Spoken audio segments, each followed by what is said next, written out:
नमस्कार साथियों, समता सैनिक दल भारत चैनल से आप देख रहे हैं। मैं पीपी सिंह अशोक बोध, प्रदेश अध्यक्ष समता सैनिक दल उत्तर प्रदेश लखनऊ, समता भवन प्रदेश कार्यालय समता सैनिक दल। सीधे बात कर रहा हूं बाबा साहब doctor B are Ambedkar ji, जिन्होंने भारत के संविधान की रचना की, भारत के संविधान को लिखा, समता सैनिक दल की स्थापना की।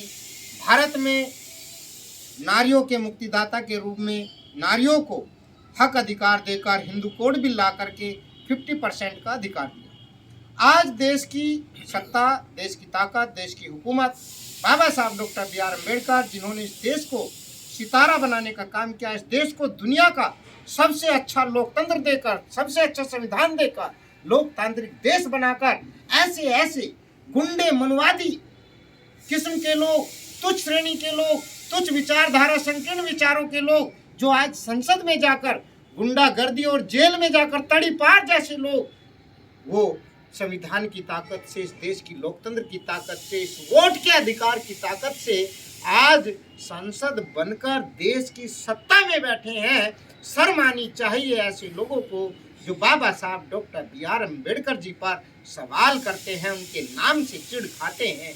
अरे सोचना चाहिए तुम लोगों को कि तुम्हारे जैसे लोग आज जो उस कुर्सी पर बैठे हैं तो बाबा साहब डॉक्टर भीमराव अंबेडकर जी की बदौलत बैठे हैं। उन्होंने जो देश को लोकतंत्र दिया है, देश में चुनाव प्रणाली दी है, जनता के द्वारा चुने गए आप लोग हैं, जनता के हाथों में शक्ति देकर आपको उस कुर्सी तक बैठाने का काम भारत के संवैधानिक लोकतंत्रात्मक शक्ति के द्वारा चुनावी प्रक्रिया से आप वहां गए और आप वहां बैठकर कहते हैं अम्बेडकर अम्बेडकर अम्बेडकर। यदि आपने उस भगवान का नाम लिया होता तो 7 जन्म आपके जो है सुधर जाते। अरे भाई, इससे पहले इस देश के लोग तो राम का ही नाम लेते थे, वो सिया राम का ही नाम लेते थे, वो भगवानों में ही लगे रहते थे। क्यों नहीं इनके 7 जन्म सुधर गए? क्यों नहीं इन दलितों का जो है परिवार सुधर गया, इनका वंश सुधर गया? क्यों नहीं इनको हक अधिकार मिलते थे? क्यों नहीं इन महिलाओं को जो है हक अधिकार मिलते थे? क्यों इन महिलाओं को पैरों की जूती समझा जाता था? क्यों नहीं इन महिलाओं को नौकरी में, पैसे में बराबर का अधिकार दिया जाता था? तब कहाँ गए थे आपके राम और सिया राम? है अब बाबा साहब डॉक्टर बी आर अम्बेडकर आप ब्रांड है, वो ब्रांड। बाबा साहब डॉक्टर बी आर अम्बेडकर एक नाम नहीं है, वो ब्रांड है। और वो ब्रांड दलितों, हक वंचित समाज के लोगों और इस देश के निवासियों, जीव जंतुओं, कीड़े मकोड़े, छोटे जीव से लेकर बड़े जीव तक के लिए वो भगवान ही है। वो प्राणदाता है, वो सम्मान दाता है, वो स्वाभिमान दाता है, वो नारियों के मुक्तिदाता है। इस देश की तमाम नारियों को आज आंदोलन करने की जरूरत है। मैं तो मैसेज देता हूँ, मैं अमित शाह जी को कुछ नहीं कहता। मैं तो समझता हूँ कि उन्होंने जो कहा तो ये अच्छा कहा। अच्छा क्यों कहा? इसलिए कहा कि वे लोग जिनका जमीर मर गया था, जिनका जमीर खत्म हो गया था, जिनके गले से आवाज नहीं निकल रही थी, आज समय आ गया है कि अपनी आवाज को उठाए, अपनी आवाज को बुलंद करे।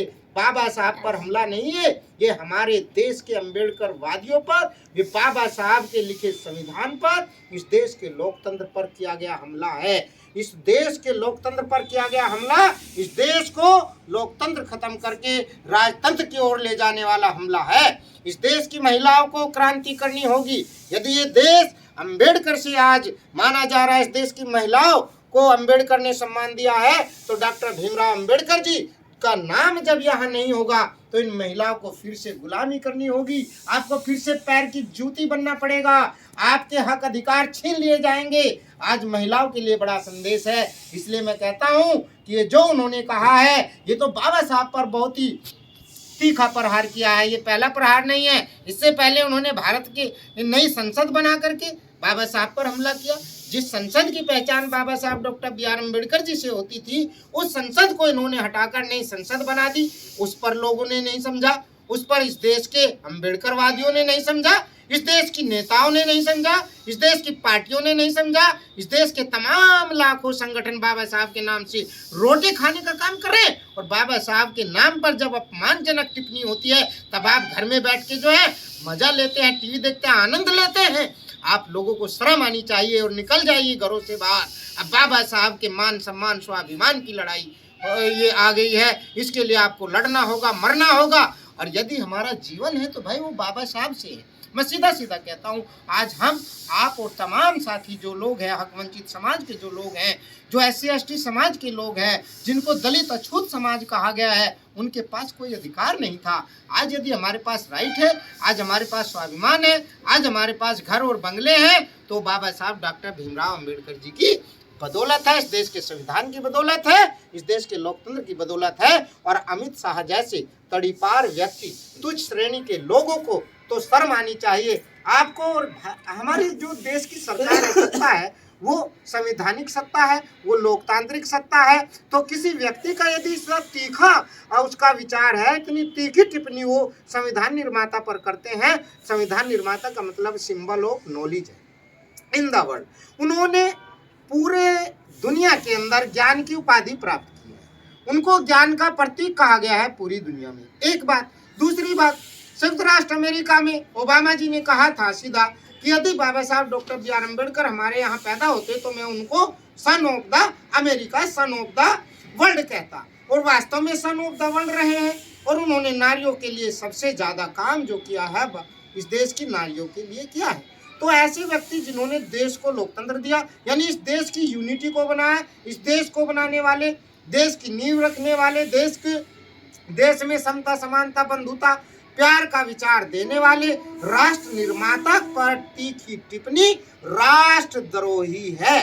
जो उन्होंने कहा है, इस पर उनके ऊपर राष्ट्रद्रोह का मुकदमा होना चाहिए, वो सीधे जेल में होने चाहिए और उनको सस्पेंड नहीं, टर्मिनेट करना चाहिए। ये अब हमारे देश के प्रधानमंत्री माननीय नरेंद्र मोदी जी को ये एक्शन तुरंत लेना चाहिए।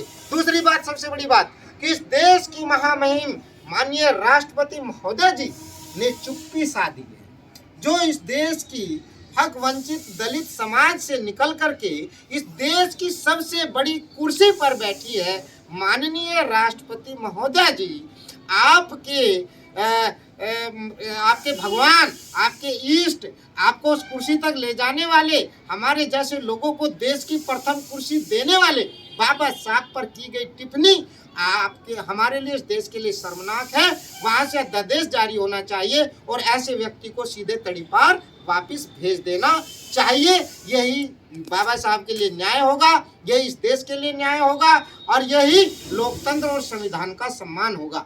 यदि इस देश की सत्ता और सरकार हुकूमत चाहती है तो वो ये सीधे सीधे अब इनके ऊपर एक्शन होना चाहिए, उनको वहां से टर्मिनेट कर देना चाहिए उस पद से, उनको गृह मंत्री के पद से खत्म कर देना चाहिए। इस्तीफा नहीं चाहिए, इस्तीफा नहीं चाहिए, बर्खास्तगी नहीं चाहिए, उनको सीधा टर्मिनेट और सीधे उनके ऊपर राष्ट्रद्रोह का केस। साथ ही साथ एक और एक्ट यहाँ पर भारत के अंदर लागू है, SC ST एक्ट। क्योंकि यदि जाति की बात करें तो बाबा साहब डॉक्टर BR अम्बेडकर जी जन्मजात जाति SC कैटेगरी से आते थे, तो SC कैटेगरी पर तीखा हमला, उन पर SC ST एक्ट भी लगना चाहिए। हालांकि वे जातिवादी विचार के व्यक्ति नहीं थे, उन्होंने संपूर्ण देश धर्म के लोगों के लिए काम किया है। वो संपूर्ण देश के बाबा साहब डॉक्टर BR अम्बेडकर जी ने कहा, first and the last we are Indian, Indian, Indian. हम प्रथमतः भारतीय है और अंततः भी भारतीय है। We the people of India, वो उनकी जाति थी, हमारी जाति है इंडिया, भारतीय। लेकिन जन्मजात जो उनके ऊपर एक केस और बनता है अमित शाह जी पर, उनके ऊपर SC ST एक्ट और राष्ट्रद्रोह का मुकदमा लगे, वो सीधे जेल जाए। यही मेरा संदेश है। और समता सैनिक दल बाबा साहब की सेना है, ये कतई बर्दाश्त नहीं करेगी, बाबा साहब पर तीखी टिप्पणी बर्दाश्त नहीं करेगी, बाबा साहब का अपमान बर्दाश्त नहीं करेगी। हमें चाहे अपनी जान भी गंवानी पड़े, लेकिन बाबा साहब का अपमान बर्दाश्त नहीं करेंगे। इन्हीं बातों के साथ मैं समता सैनिक दल भारत चैनल से, समता सैनिक दल के प्रदेश मुख्यालय लखनऊ से सीधे समता सैनिक दल के कमांडरों को और तमाम जिले की इकाइयों को, तमाम जिले के जिला अध्यक्षों को आदेश देता हूं, संदेश देता हूं कि आप आने वाली 24 तारीख तक यदि अमित शाह जी अपना बयान को वापस नहीं लेते, माफ़ी नहीं मांगते सार्वजनिक रूप से, और माननीय भारत की सरकार उनको सजा नहीं देती, उनके ऊपर केस लागू नहीं करती है, तो हमें आंदोलन करना होगा। और निश्चित रूप से ऐसे लोगों को उस कुर्सी पर बैठने का कोई अधिकार नहीं है। हमारे जिले के तमाम अध्यक्ष, 75 जिलों के समता सैनिक दल के अध्यक्षों को निर्देश जारी किया जाता है कि आप अपने अपने जिले में जाकर DM महोदय जी को आप जो है ज्ञापन दें और अमित शाह के खिलाफ FIR दर्ज कराए, SC ST एक्ट और राष्ट्रद्रोह का मुकदमा उनके ऊपर कायम हो। जय भीम, जय भारत, जय संविधान।